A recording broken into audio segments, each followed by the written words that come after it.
Hello guys. Last lecture में हम लोगों ने देखा था फैराडे सेकंड लॉ तक। ठीक है, वहाँ पे फैराडे सेकंड लॉ तक हम लोगों ने देख लिया था और उस पर बेस्ड एक न्यूमेरिकल प्रॉब्लम भी हम लोगों ने किया था।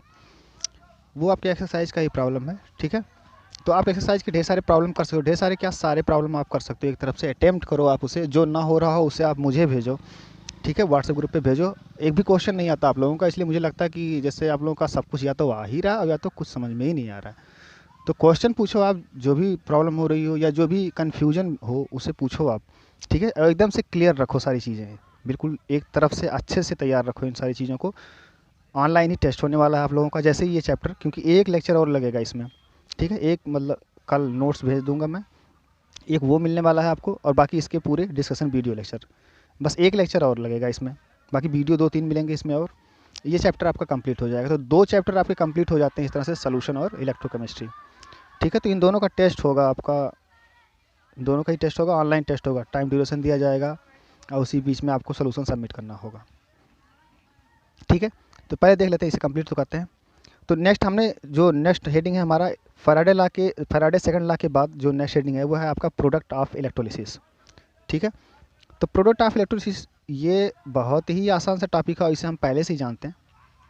हमें बस ये बताना होता है कि एनोड पे क्या मिलेगा हमें और कैथोड पे क्या मिलेगा जब हम किसी भी चीज़ का इलेक्ट्रोलिसिस करा रहे होते हैं तो।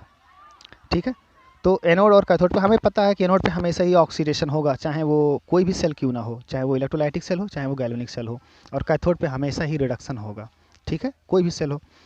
तो ये चीज़ तो हमें पहले से ही पता है और हमने देखा है कि कोई चीज़ रिड्यूस कब होता है। अगर दो कंपटीटर्स हों तो उसमें हम देखते हैं कि अगर रिडक्शन पोटेंशियल की वैल्यू सबकी गिवन है दोनों की ही, तो हम ये जानते हैं कि कौन सा उसमें से रिड्यूस होगा। जैसे मैं बात करूं कि सोडियम अगर मैं ले लेता हूं, सोडियम का रिडक्शन पोटेंशियल की जो वैल्यू है Na++ इलेक्ट्रॉन, और ये बनाता है आपका सोडियम सॉलिड। ठीक है, तो इस केस में इसका जो रिडक्शन पोटेंशियल की वैल्यू है वो है -2.73 वोल्ट। अगर मैं इसके साथ कोई और चीज़ ले लेता हूँ, मान लेता हूँ मैं जिंक ले लेता हूँ, जिंक Zn2+ और 2 इलेक्ट्रॉन इसमें आप डालो, जिंक डिपॉजिट होगा Zn सॉलिड। ठीक है, तो ये आपका इसका जो रिडक्शन पोटेंशियल की वैल्यू होती है वो होती है -0.44।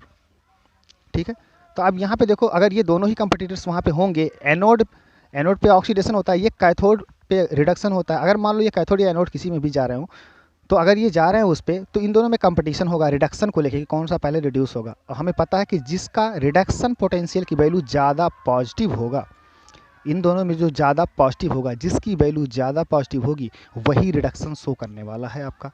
तो क्योंकि ये वैल्यू ज़्यादा पॉजिटिव है, और इसीलिए क्या होगा, सोडियम का रिडक्शन नहीं हो सकता, बल्कि किसका हो जाएगा, जिंक का रिडक्शन हो जाएगा। समझ में आई बात? तो जिंक आपको वहाँ पे मिलने वाला है कैथोड पे। क्लियर हो गई बात?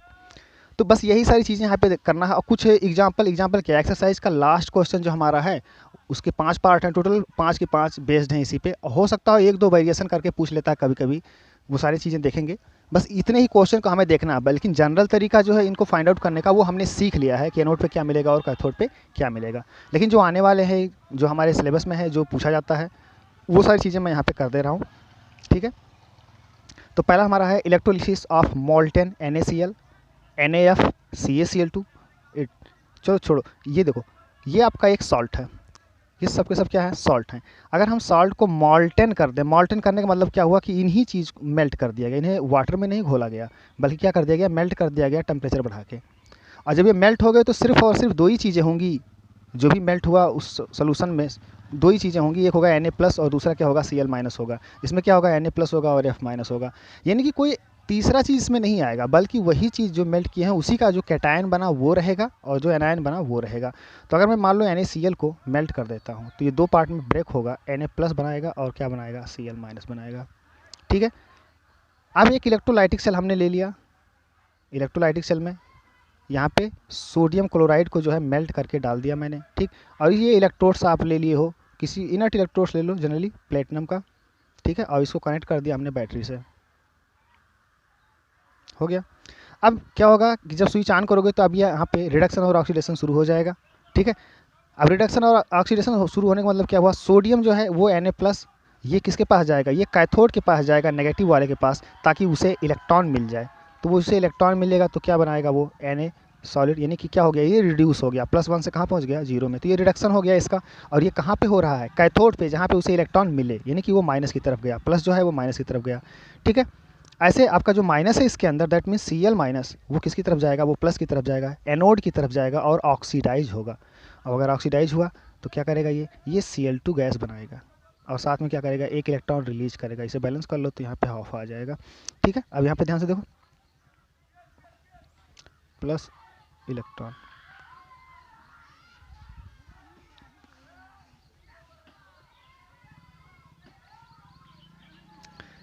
ठीक है, तो इसका क्या हो गया, ऑक्सीडेशन, -1 से कहाँ पहुँच गया, 0 में, -1 से कहाँ पहुँच गया, 0 में, तो इंक्रीज हुआ, और इंक्रीज होने पे हम क्या बोलते हैं इसे, कि ये ऑक्सीडेशन हुआ है।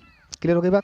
तो हमने देख लिया जब मॉल्टन होगा तो प्लस वाला क्या होगा, वो माइनस की तरफ जाएगा और डिपॉजिट हो जाएगा, जो नेगेटिव वाला होगा वो प्लस की तरफ जाएगा और क्या हो जाएगा, वो भी डिपॉजिट हो जाएगा, ये स्केप कर जाएगा अगर गैस है तो। क्लियर हो गई बात यहाँ तक, तो इसमें कोई सोचने वाली बात नहीं थी।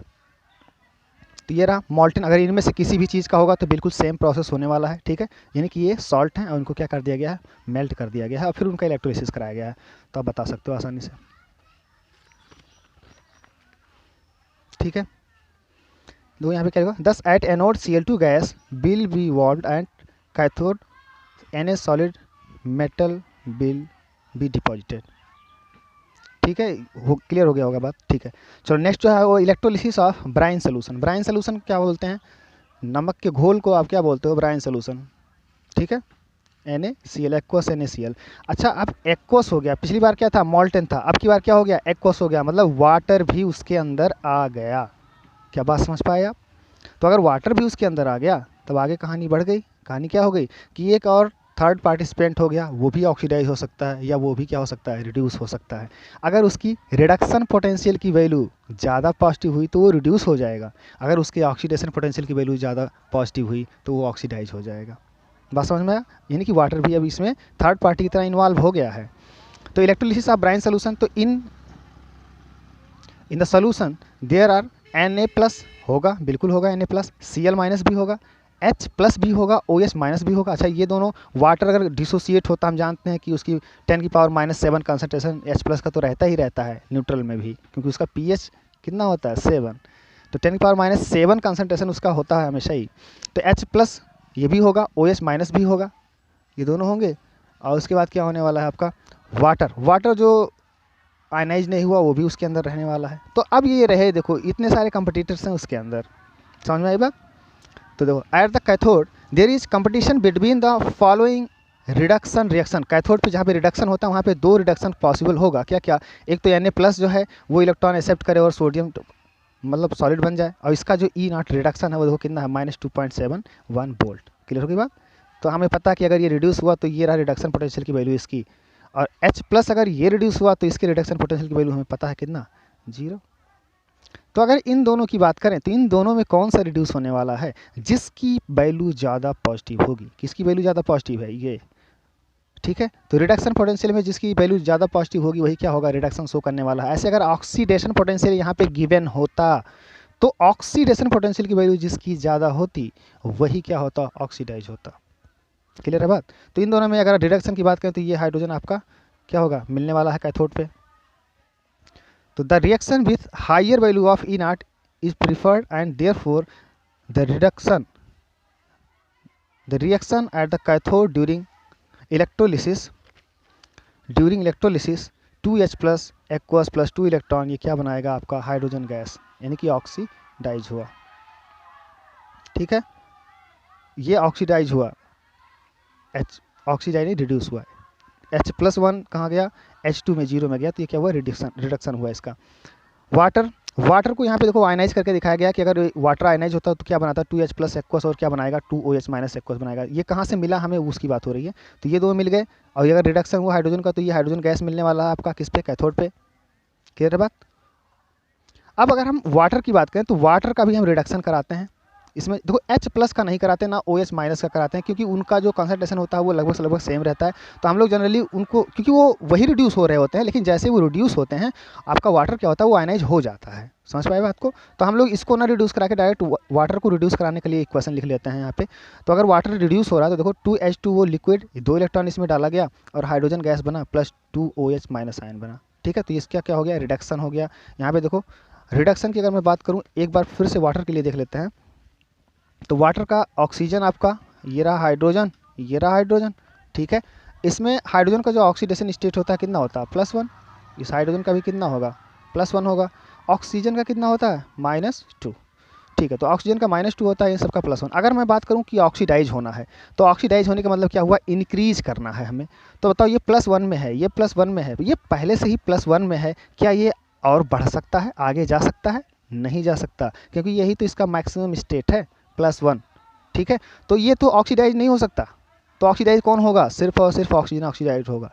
तो ओ जो है वो -2 में है, वो कहाँ जाएगा, 0 में पहुँच जाएगा और क्या बनाएगा, ऑक्सीजन गैस बनाएगा। समझ में आई बात। कब, जब वाटर ऑक्सीडाइज हुआ, जब वाटर ऑक्सीडेशन होगा वाटर का, तो हमेशा ही ऑक्सीजन गैस होगा।